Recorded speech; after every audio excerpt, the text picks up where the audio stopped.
Xin chào tất cả các bạn. Hôm nay mình sẽ hướng dẫn cho các bạn cách chuyển đổi từ 2G sang 3G sang 4G hoặc là 3G sang 2G trên dòng điện thoại Android. Ngày nay thì có rất nhiều bạn, chúng ta rất là nhiều dòng điện thoại, chúng ta có thể chuyển đổi rất đơn giản trên phần cài đặt của máy.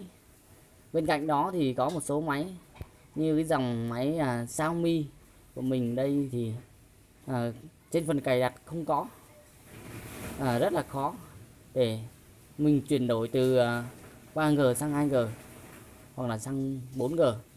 Hôm nay chính vì thế hôm nay mình sẽ hướng dẫn cho các bạn một cách đơn giản nhất và nhanh nhất để chuyển đổi từ 3G sang 2G. Các bạn làm theo mình. Các bạn vào phần gọi này, các bạn có cho mình sao thang 4 6 3 6 thang sao rồi hiện ra cái bảng đăng kiểm tra. Ở đây mình có 2 sim nên các bạn muốn chuyển sim nào các bạn vào sim đấy. Ví dụ như sim 1, ấn vào sim 1 và đây hiện ra cho các bạn thấy số email của sim với lại nhà mạng Mobifone.